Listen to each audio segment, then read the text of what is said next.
Hello and welcome to episode 65 of Driver Seat Blog Radio. As always, I'm your host, David G. Firestone. I hope you've had a happy week, whatever you celebrate. Before we start, I need to address the situation that came up last week where I had to use my text-to-speech, aka AnnouncerBot 5000, to do the podcast for me. It's fair to say that I had a lot of things going on between my regular job, my two other YouTube channels, and a couple of other things that just sort of came out of nowhere that I really had to address. I simply ran out of time, and I was burned out anyway. So I figured, you know what the heck, I'll take a week off. I need to get myself into a good place. Now I've resolved everything, and I'm back at full strength. And from this moment onward, if I can avoid phoning it in, I can, but I'm a one-man production crew, and real life does get in the way with things sometimes. Now, with that said, we get to the news. Our first story is the Josh Williams story, and why I have no sympathy for him whatsoever. So here's an overview of what happened with Mr. Williams. In the opening stage of the Atlanta Xfinity Series race, Josh Williams was involved in a multi-car wreck, and as a result, he went to pit lane for repairs. Now, because most of the right front fender was destroyed in the crash, the team elected to duct tape the right front fender back together due to the aforementioned damage. So, to cover the massive hole, a lot of tape was used, but unfortunately, duct tape doesn't always work in cold temperatures, and in this particular case, the tape had trouble sticking and fell off as Williams exited the pit road. NASCAR had to redeploy the safety team to pick up the tape as a result, which forced an extension to the caution. Now, NASCAR was already mad about the situation, and the extension of the caution led to NASCAR disqualifying the number 92, and he ordered Josh Williams to bring his car to the garage because he was being parked. Had he followed NASCAR's rules and just ended things there, it would have been fine. But Williams was unhappy to call, and he decided that the most logical action would not be to take his car to the garage, but to pull his car to the start-finish line, climb out, point to the tower, walk back through the infield. I can't begin to stress how dangerous that is. And instead of just going to the infield care center as the rules mandate, he tried to give a TV interview. As a result, Josh Williams was suspended from the Circuit of the Americas race.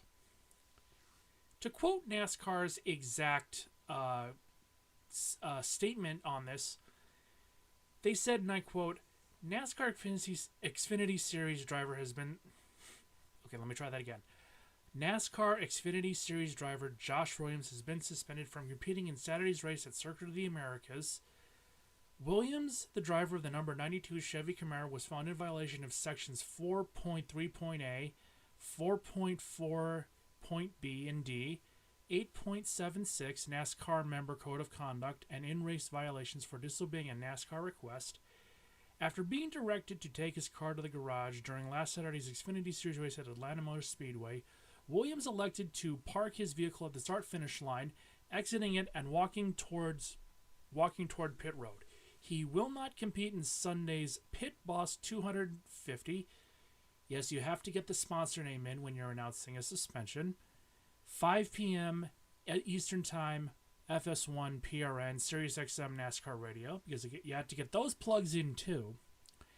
And DGM Racing announced that Alex Labate would fill in for Williams at Circuit of the Americas.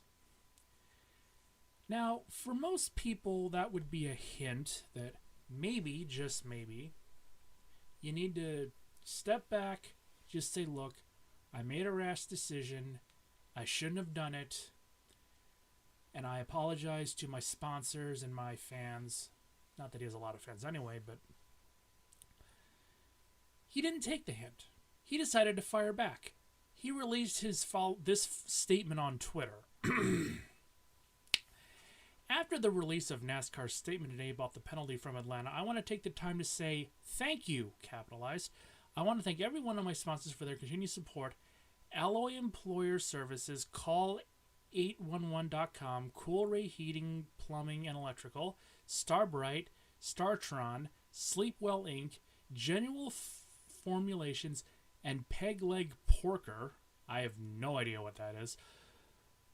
Thank you to all of the fans for sticking by my side, showing the love. I stand behind what I did, and I don't regret any decision that I made. I stand behind NASCAR for these decisions and will continue and always continue to support them. I'm not going anywhere anytime soon. I don't believe that for a second. And I hope the loyal fans of NASCAR continue to fill the infields and grandstands.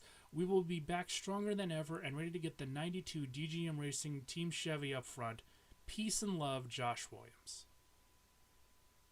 This is why I have no sympathy for Josh Williams.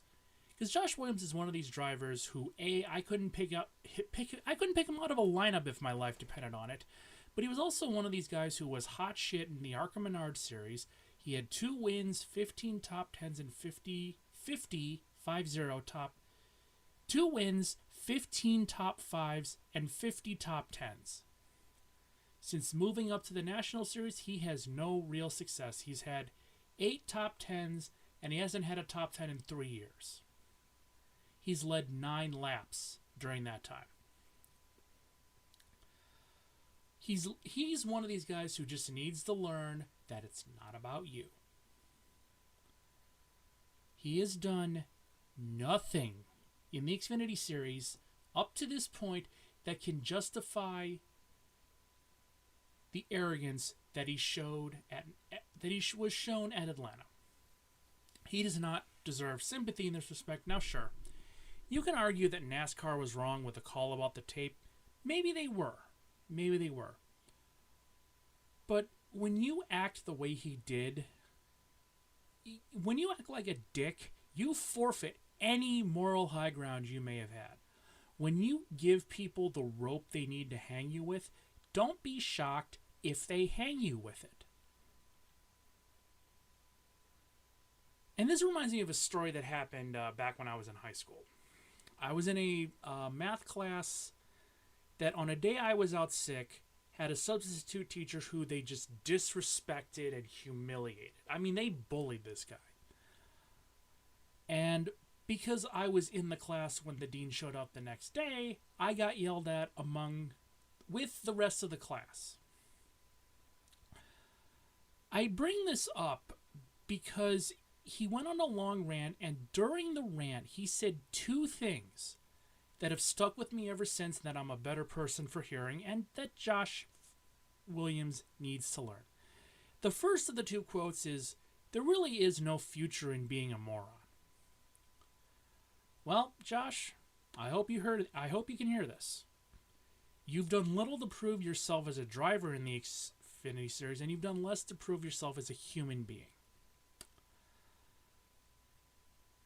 And the other thing that the dean said during this rant was, "Your stupidity now can hamper your future." Well, I've told the story about Cinnamon and how her stupidity is hampering her future, and this can backfire for Josh Williams too. Without significant on-track success, do you honestly think that any respectable top-shelf team would hire this clown? No. If this is what he gets known for in the Xfinity Series, then you know what? It's nice knowing you, Josh. Acting the way he did has consequences, and I frankly think he got off too lightly. I mean, he's walking down the infield. The infield. Not even like the infield where the fans are, but the infield near the start-finish line where there are race cars going at speed. And he only gets suspended for 1 race? I would have suspended him for at least 5. He could have easily, if something had happened out of his control, he could have seriously gotten injured. He could have gotten killed.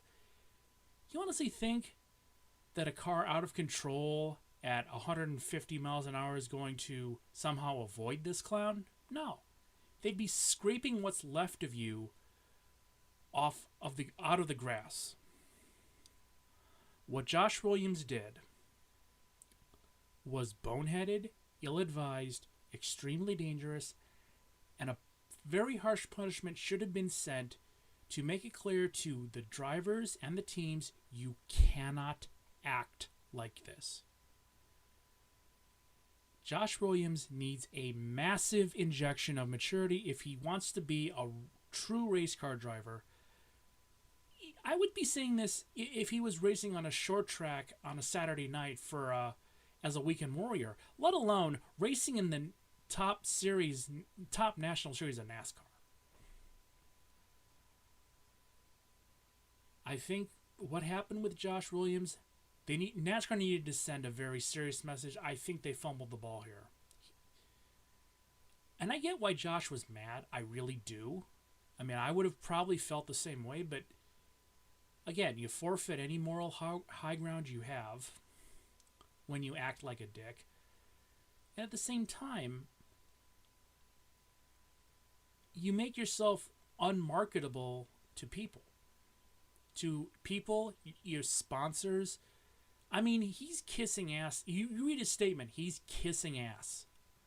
Because I'm willing to bet at least one, if not more, of his sponsors came in and said, look, he starts acting like a grown-up or we cut ties. I'd be shocked if one of his sponsors didn't say that. And I would be disappointed if all of his sponsors didn't say that.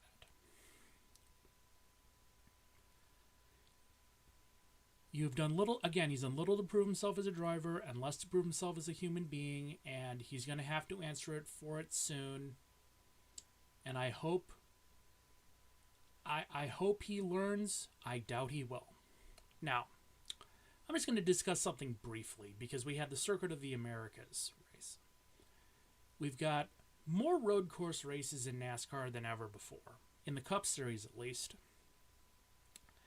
And it's obvious that road course racing is flourishing in NASCAR, and as such, there are a number of road course ringers in NASCAR. Can I ask a legitimate question? And this is a serious question. Why, in the year of our Lord, 2023, are road course ringers still a thing? I'd like someone, and I don't care who, to explain me the logic in this day and age of teams thinking that hiring a driver outside of their normal roster might give them an advantage at a road course. I already talked about Jenson Button with the train wreck that is Rick Ware Racing. I'm frankly surprised they're even still in business. You know when the last time a road course ringer had a win in NASCAR? I looked this up. 1973 in the Winston Cup Series.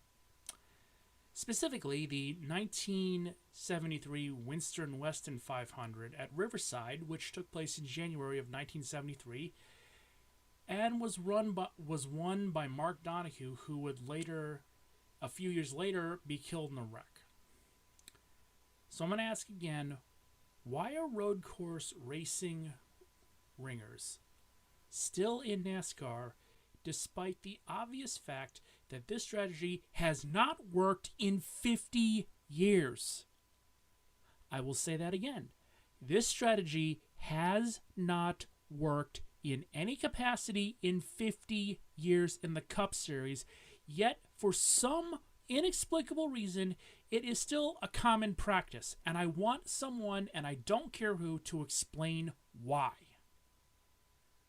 And I'm serious when I ask this. I'm serious when I ask why. How can something that has not proven itself effective in 5 decades, 50 years was the last time that this worked in the Cup Series, how is it still how is it still a thing? If it's something that hasn't worked in 5 years, you might want to change it, let alone 5 decades. And you would think something continuously failing for 50 years would be a hint to even the most dense of us that this isn't working. 50 years of continuous failure. it's still going. I don't know why. And what makes this even more amazing is that from what I've been hearing, there are contracts in place for this process to continue. I'm just, definition of insanity, people, doing the same exact thing over and over and over and over again with no results whatsoever, but yet, for some reason, you think this time will be different. I mean, I don't even know what to say right now. I don't know what to say right now. 50 years, no changes whatsoever. It has failed, and yet just people think that everything is going to change. No, it isn't. No, it isn't. Maybe it's worked a few times in the Xfinity Series. Maybe it's even worked in the Truck Series. But in the Cup Series, 50 years of the same results should be a hint to even the most dense of team owners, even the most desperate of team owners. This isn't working. And again, I said the exact same thing about Jenson Button. I was willing to give Kimi Räikkönen a chance because at least he's racing for a team that actually qualified for the championship last year, but you know, it wasn't as the outlook wasn't as great as I thought it would have been.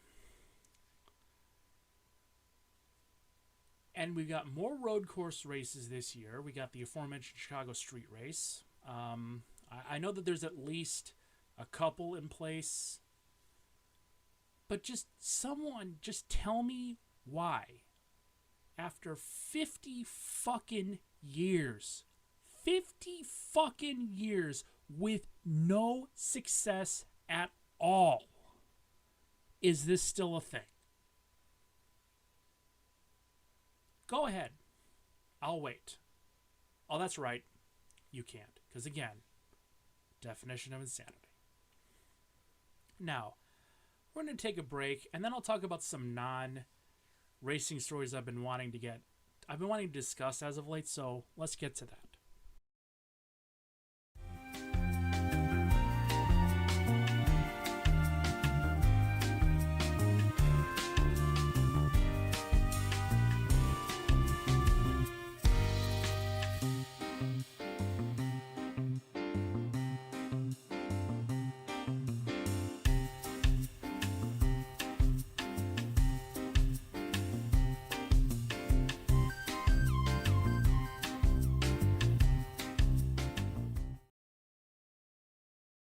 So, I was going to do only 2 segments with the original audio I planned at the end of the first segment, but because the MP3 file got corrupted, I have to re-record anyway, and Formula 1 and in the NHRA had a few things that occurred that I need to talk about. Because it boggles the mind how stuff like this can happen. So at the Grand Prix of Saudi Arabia, Ferdinand Alonso was taken off and then put back on the podium after a 10-second penalty was added to his time. And the reason this penalty was added was because when he had served a penalty, you're not supposed to touch the car, or excuse me, you're not supposed to perform work on the car during the 5-second penalty. But apparently, there is some confusion as to whether or not having the jack touch the car violates this penalty or not. I don't know how you don't clarify this when you make the rule. I really don't, because in every other form of auto racing, it's pretty cut and dry what is and is not allowed during a penalty. In NASCAR, for example, if your car's in pit road when the red flag comes out, no member of the crew is allowed to physically touch the car while the red flag is out. And you've had a few guys over the years have the race ended because of that. Well, F1 came out this last week and said, okay, we should have made this clearer, but we didn't, so here's what we're saying. The jack is not allowed to touch the car during a penalty. Okay, why couldn't you have said this when the rule first came out? It's Formula One is supposed to be the most advanced and sophisticated form of auto racing that there is on the planet, and it's just they're making rookie mistakes. This is sometimes I think it's almost like watching a gym teacher adjust rules for a game that they just made up. That's the way their officiating is sometimes. And the reason that they had to say this was because after the Alonso penalty, there were numerous other examples that came to light about this, and there wasn't a clear rule. Again, I don't know how you make that mistake, but they did. Now let's turn to the Australian Grand Prix, which I actually enjoyed watching, with the exception of the end. Can I ask an honest question? And I'd like someone to explain just the basic logic of this to me. Why did they feel the need to restart the cars on the final lap? What was the point of that? I get there was a wreck that they had to clear the track and there was issues going on. Okay, that it's racing. There's going to be wrecks. There's going to be debris on the track. You're going to need time to clean it up. Okay, fine. I get it. But if you're literally on lap 58 of 58 and the red flag is out, why would you even consider having the cars basically run one parade lap to the finish? If you're not going to have the cars racing at speed, there is no reason to have them on the track. And again, we're not talking like, we're not talking like 250, 300,000 cars. These are multi-million dollar pieces of equipment. Okay, these engines undergo a lot of wear and tear. And as we discussed a few weeks ago, Formula One as an organization is a bit more stingy on parts and budgets than they have been in recent years. So firing the engines back up, having them run basically a parade lap onto the safety car to end the race, needless. I'm sorry, needless. Didn't make the race any good, wasn't very entertaining. I don't know what purpose it served, I don't understand the logic, but that's just what it is. It's, again, I don't know.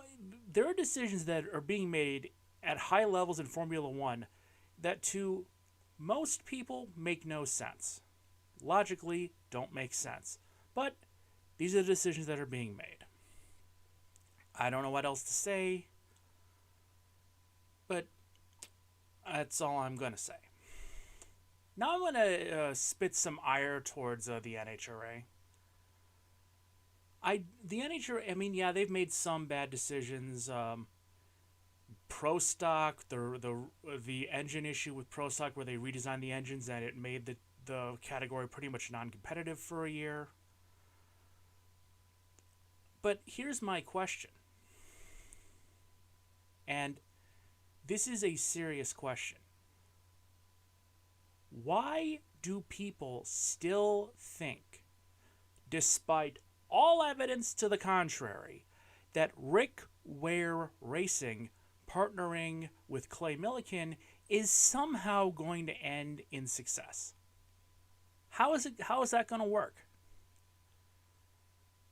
Rick, again, they can get mad at me all they want. Rick Ware Racing is a joke in this. At this point, Rick Ware Racing is a joke.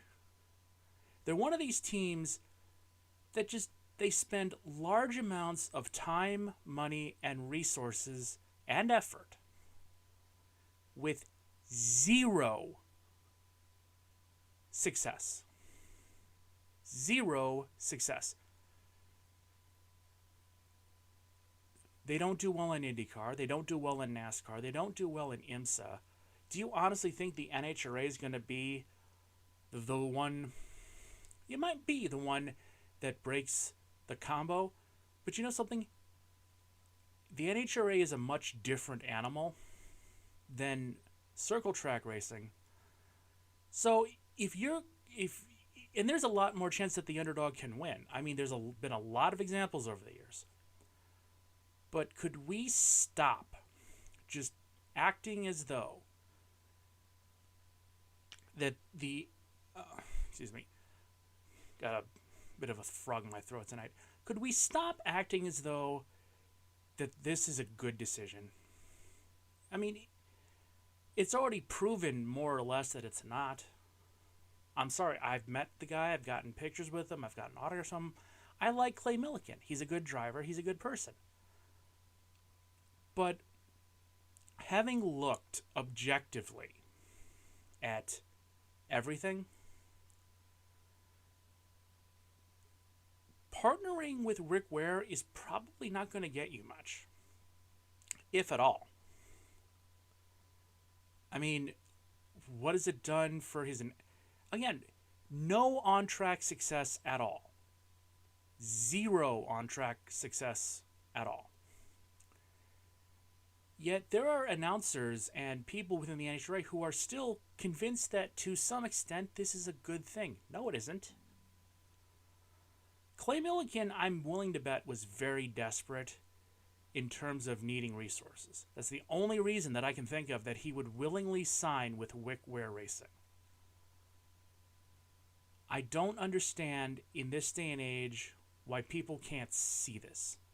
And in fact, a lot of people can see this, but some of the people who need to don't. I mean, Jensen Button and Clay Millican aren't dumb people, but they make themselves look dumb by signing with this organization. It's an unorganized organization. Let's put it that way. Years upon years upon years upon years of spending God knows how much money, God knows how much effort, God knows how many resources, and your stats in the 10 years they've been in NASCAR, in the Cup Series and the Xfinity Series, they have, in each series they have one top 5 and like 6 or 7 top 10s, and in the Cup Series they've led 21 laps, in the Xfinity Series they've led 23 laps.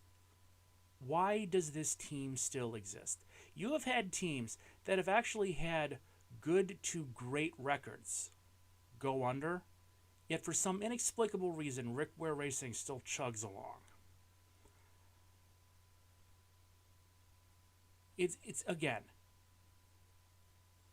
it's not... I'm not anti-Rick Ware per se, but there has to be a point when you look, that you just look at everything you've done up to this point, and you see the total lack of on-track success that you've achieved. You see the amount of money you've been spending, and you put 2 and 2 together. Now, as I said, this new TV deal that's coming out, a lot of teams are going to go under because they'll sell their charters just for money. And again, Rick Ware Racing has been on that list, and I hope they do. I really do. Again, I'm just saying from a perspective of somebody who's not a business owner. When you pump tens of millions of dollars, which he clearly has, into a program that has seen no real success in their chosen field, just let it go. Just let it go. And Clay Millican, I'm sorry, but you signed a deal with the devil. Devil's going to collect. And I have a feeling that we're probably not going to see him in victory lane for some time. Now, hopefully I'm wrong. I hope that I'm wrong. But I doubt it. And with that, I'm going to take my second break, and then we'll finish up with the other news and notes sections.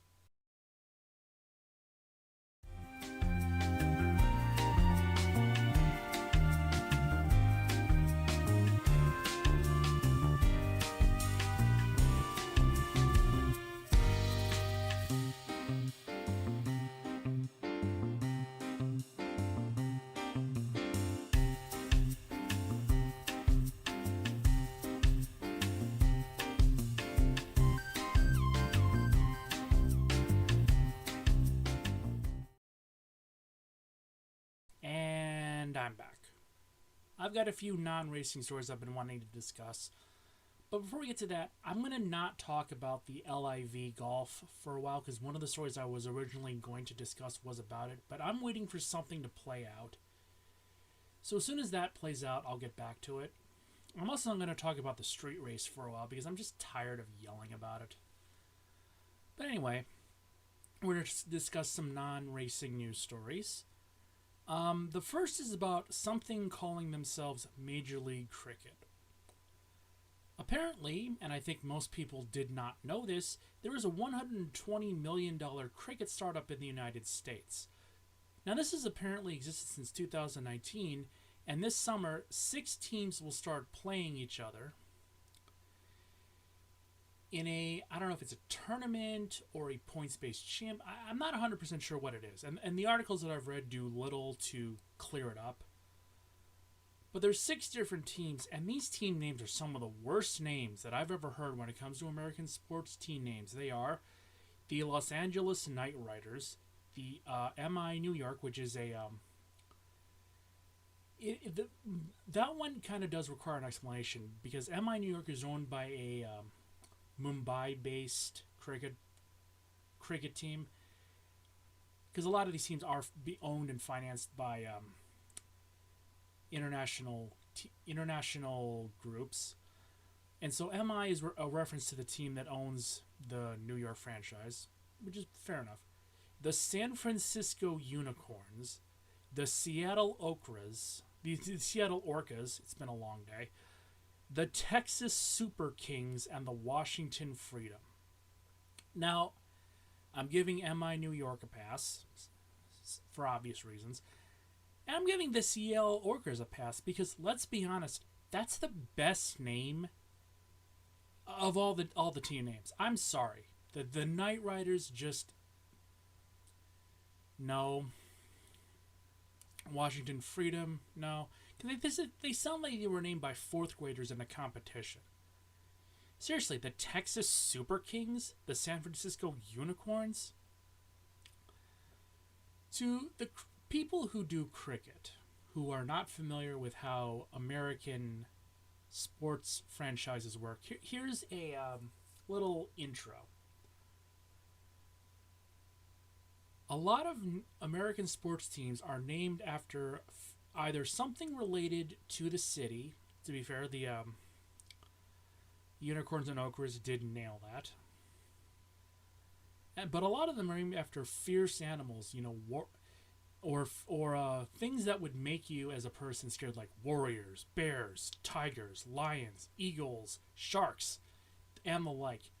And a lot of these sound really cool. And these names don't sound as cool. I mean, the Knight Riders, you could make an argument. The Orcas are good. The Washington Freedom, that just sounds weird. And the Texas Super Kings, which is hands down the worst name for a sports franchise I think I've ever heard in the United States. Texas Super Kings. That doesn't sound cool. It sounds like an off-brand gas station. The kind of place that has a convenience store filled with knockoff toys in it. Like you go there to buy gas because there's literally no other option. But what really makes this weird here is that I learned something else in the researching this. Apparently, the U.S. will host the 2024 Men's T20 World Cup jointly with the West Indies, which is a very big cricket tournament. However, I fail to see this launching anything concerning cricket. I mean, remember in 94, for those of you who are old enough to remember, in 94, the United States hosted the World Cup, and with the attention that it was given soccer really hasn't taken off the way I think people thought it would. And people are willing to believe that Major League Cricket will somehow succeed.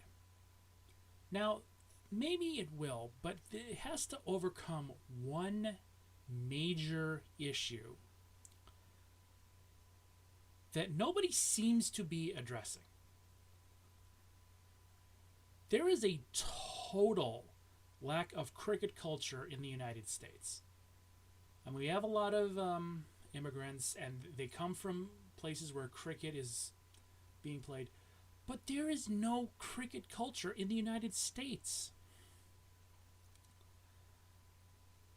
And I've had people who are on various forums and I'm doing research saying, well, baseball's a big thing and maybe it'll work for cricket.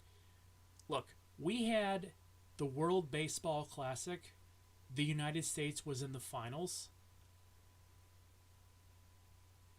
I know a lot of people in my life who like baseball who simply didn't care. American football, huge in this company. Huge in this country, huge in any company. The NFL is the alpha dog when it comes to football. The NCAA, also an alpha dog when it comes to football.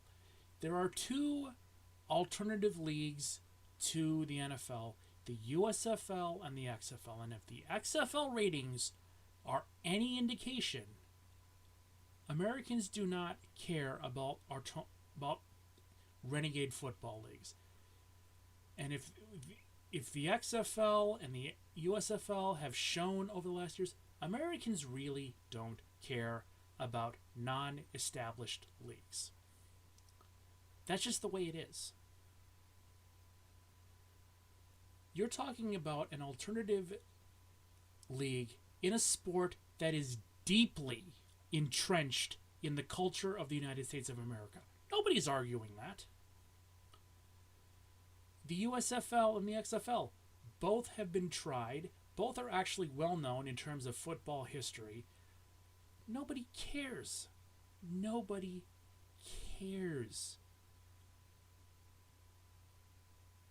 Above and beyond that, you have these guys investing at least $120 million. That's what the startup was. I'm willing to bet there's more. Where can I watch this? That's the thing. I've not heard even the LIV have a TV deal. Okay? Even Major League Wrestling has a TV deal. But this $120 million startup with a lot of international financial backers, you're telling me that Court Bauer can secure an actual TV deal, but these guys can't? Are you kidding me? It's one of these things where the more I look at it, the more problems I see, and the less I believe it's going to succeed. And I'm not being pessimistic here. There's a difference between being pessimistic and realistic. If you're pessimistic, you see everything as the glass is half empty, everything's going to fail, blah, blah, blah. Realistic means you look at something, you analyze it, you figure out, okay, it has this going forward, and this going against it. If you look at something that has things going both for and against it, and you realize that the things going against it vastly outweigh what it's got going for it, you conclude that it's going to fail. Guess what? That's not being negative. That's just looking at something and seeing it for what it is. And that's what I do. Now, on a more positive note, we're going to switch gears here because I didn't get a chance to watch this until the night before I recorded this because I've been just bogged down with a lot of things. But I got a chance to watch the NHL Big City Greens Classic. Now, at first, if you don't know what I'm talking about, that sounds like the name of an outdoor game. And I think a lot of people would think that, and who would blame you? But that's not what it was. It was a collaboration between the NHL, Disney, and a show called Big City Greens that simulcast the Washington Capitals and New York Rangers game. For those of you who don't know, I didn't know this until I looked this up. Big City Greens is, quote, an American animated comedy adventure television series which is airing on the Disney Channel. Admittedly, I don't have kids. I don't hang around kids. I'm not really familiar with the series. I don't watch the Disney Channel. But somebody at Disney thought it would be a good idea to simulcast a Capitals Rangers game, but with digitized versions of the Big City Green characters live as the real games were on ESPN. Now, honestly, I thought this was not going to go well because I remember the digital fans in the baseball stadiums during the pandemic. So I DVR'd the game because I wanted to see how this would work. And I'm going to say this, I was impressed.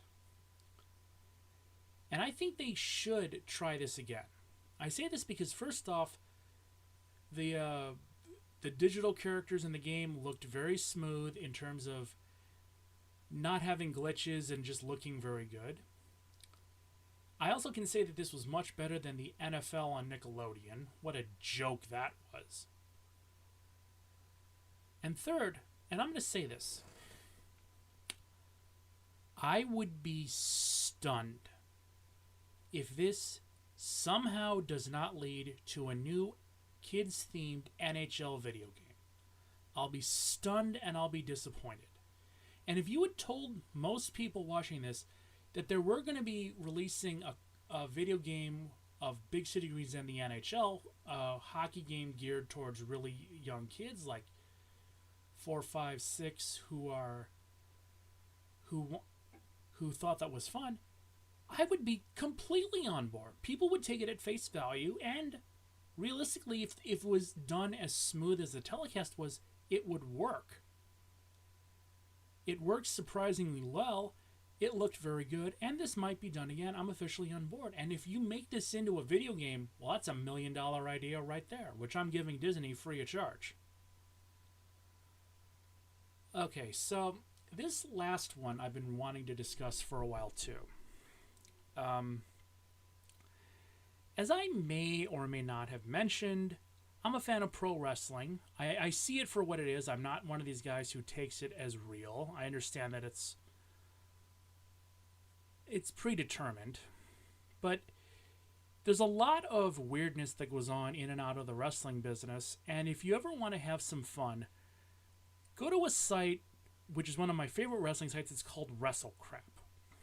Part of it is a parody site where they do parody stories, but they discuss real events like bad pro wrestling merchandise, which is a study that needs to be studied.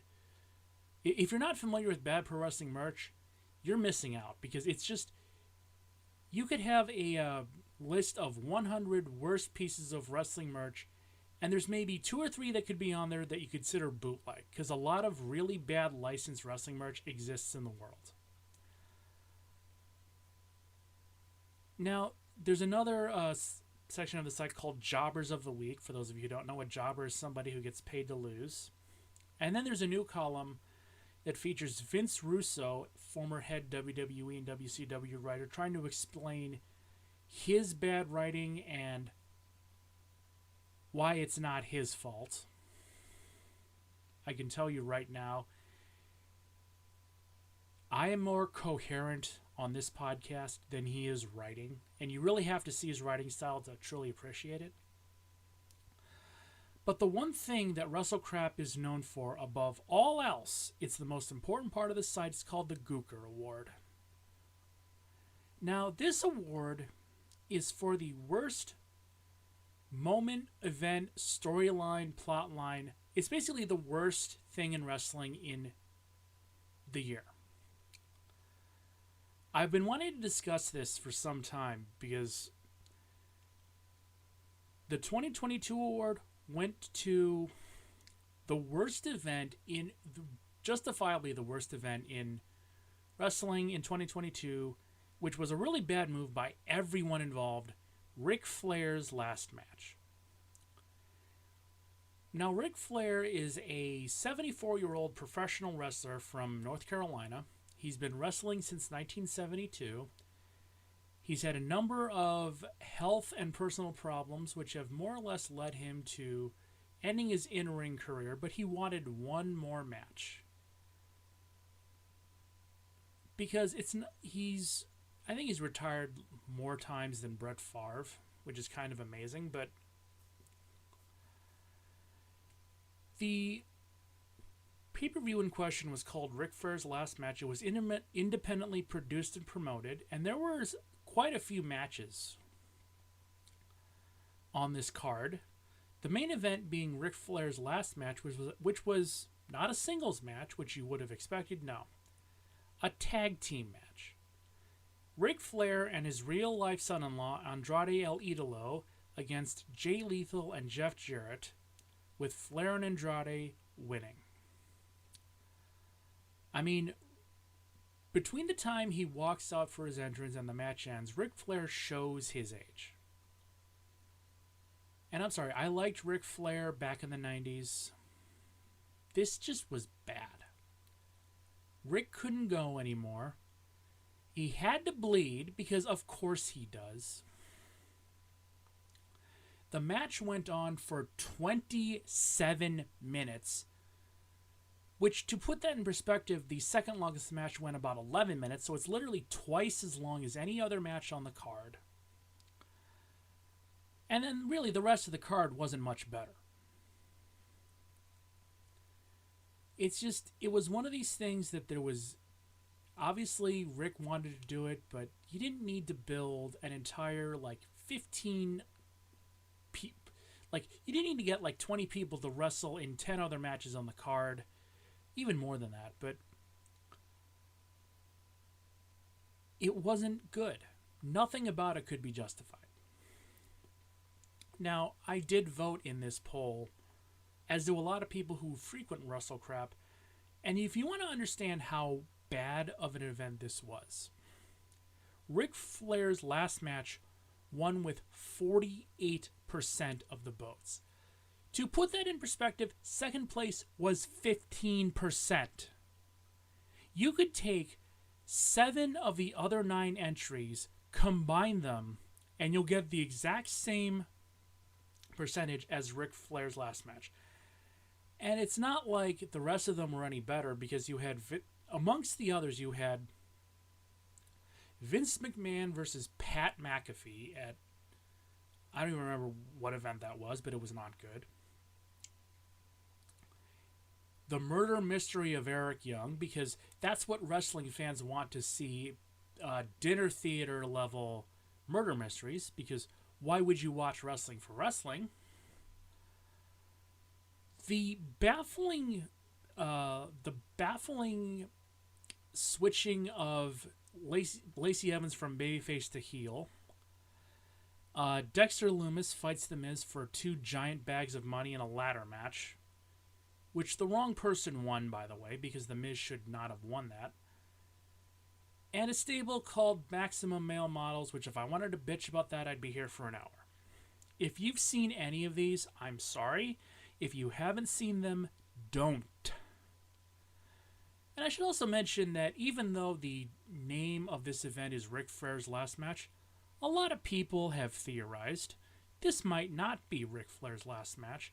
And again, he's unretired more than Brett Favre, so it's not inconceivable. Ric Flair is one of the greatest professional wrestlers of all time. Nobody is arguing that. He's polarizing, yes. He can be an asshole, yes, but at the end of the day, he is still considered to be one of the greatest wrestlers of all time. To the point that he's won so many world championships, nobody's really sure how many he's won. And that sounds weird, but now WWE talks 16 championships. And the thing is, yeah, that's true, because that encompasses whatever IPs WWE currently owns. And I know WCW was throwing this one back in the 90s, because it was also 16 back then. If you ask wrestling historians how many championships Ric Flair has won, the number ranges anywhere from 20 to 26, with only one person knowing the truth. And for that to be his last match, as opposed to the Shawn Michaels at WrestleMania match, or any of the... he did have some decent ones in TNA Impact. But that one worst of the year, it deserved it. And with that little rant out of the way, I am done with episode 65. I'll be back next week with episode 66. I'm Dave Fosling. If you like, comment, share, and subscribe, and I'll see you next week.